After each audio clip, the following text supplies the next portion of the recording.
What up, this is Marcus. We're going to be doing week 11 starts of the week. We're going to start off with quarterbacks, and we're going to go into the other positions as well. The top quarterbacks that we're not going to be talking about, because these are pretty much automatic starts. We have Fields. He's going to be against Atlanta. He might have another 35-plus point actual matchup here. You have Mahomes, Lamar, Josh Allen, of course. Even with his quote-unquote his limits. I mean, he really didn't have many limits against Minnesota here, and they don't know how to run the ball, and Cleveland's defense is not good, so I want the Bills. And then you have Hurts and Burrow. Those are other pretty much automatic starts, of course, unless you have a player above that list. Like if you have Fields and Burrow, of course you're going to be starting Fields. But there are going to be teams that don't have one of these like 6 quarterbacks. And the first one we're going to talk about is somebody that has not been a quarterback the last month, and that is Herbert. And Herbert may have Allen, may have Williams. But the one thing that we know is Kansas City's defense is really poor, and we know that Patrick Mahomes is going to score points. And those are almost the two guarantees. And so Los Angeles, if they're going to try to keep up, and you saw a good first half against the 49ers with Herbert, they are going to have to try to keep up with Kansas City. Unless this is going to be a 34-17 game, I still think that Herbert is a really good start here. Again, Kansas City's defense has been bad. And so Kansas City, if you look at their defense compared to like the 49ers defense, and Herbert at least had some points against the 49ers. I mean, he at least broke that 10-point threshold. I think the Herbert is going to have a 20-point week this week. A couple other quarterbacks that we're going to be talking about. Dak Prescott. Now, Minnesota's second cornerback is a huge question mark. Cameron Dantzler, IR. Caleb Evans, potential concussion. Booth has been looking and I'm a Minnesota fan, so I bleed purple. I know exactly what's going to be going on, and so I could see that cornerback 2 position being abused, and I think Schultz could even have a really good game here. They use running backs out of the backfield as well, and so I think this is going to be a good matchup for Dak Prescott. We did see Josh Allen have a decent game. He did have some picks thrown in there, but they actually ran 2 rushing touchdowns with Devin Singletary. But I think this is going to be a really good matchup for Dak Prescott. The next one is Daniel Jones. What you can believe on is that Detroit has 2 good defensive players, Aiden Hutchinson and Jeff Okudah. They have no one else. And so that is why you start anybody against Detroit, because Detroit's defense is completely horrendous. The only team that they have stopped is Green Bay for that 1 week, but I am starting him. If you are desperate, Jimmy Garoppolo against Arizona. People are talking about Arizona being a streaming kind of defense, but I don't see it. Against the 49ers, who Ayuk has been having a decent season over the last month or two. You've had a decent time with Kittle. This last week was not so good. You're going to have Christian McCaffrey out of the backfield. I think that this is going to be a safe Jimmy Garoppolo week against a poor Arizona defense. Any other players that we really want to talk about? And I'm going to say that this is not even a start of the week. This is kind of like a mediocre of the week. It is going to be Russell Wilson against Raiders defense, because the Raiders defense are horrible.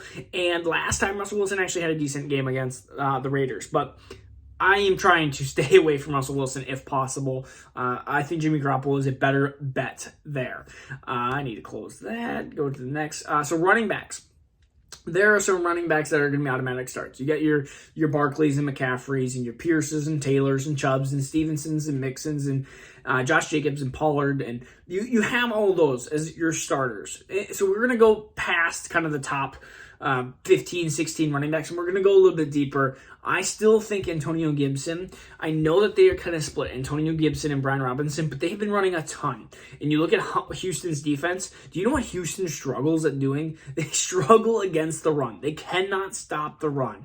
And so I see both Antonio Gibson and Brian Robinson actually having successful weeks this week. They are both flex starters here. And so I think they're actually really good, strong defenses. And talk about defenses that don't know how to stop the run. Atlanta is another one. And so the only worry I have about David Montgomery, who I've been talking about, without Khalil Herbert, because he's on IR with that hip, the only worry I have for David Montgomery is that Justin Fields gets all the yards and all the touchdowns. That you see 170 again out of Fields and 2 touchdowns, and you look at Montgomery and he's got 10 rushes for 60 yards.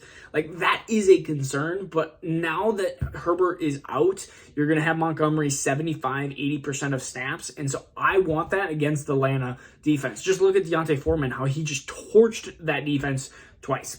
The next running back I want to talk about is whatever running back is going to be playing against Carolina. That is the Gus Edwards or Kenyon Drake. Gus Edwards first, then Kenyon Drake second. So Gus Edwards first, if he's there, if he can return from the hamstring injury.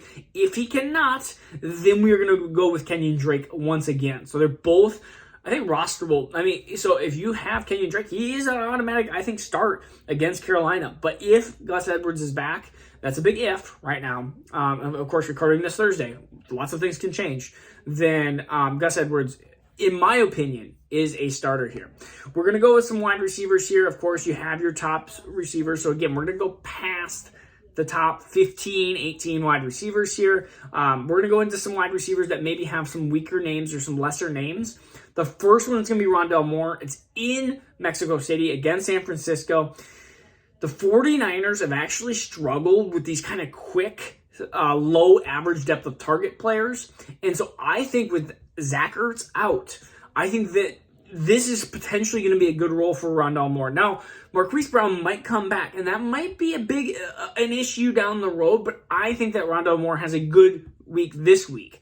Now, I think if Marquise Brown takes some yards and some touches away, which I think when he comes back, he will.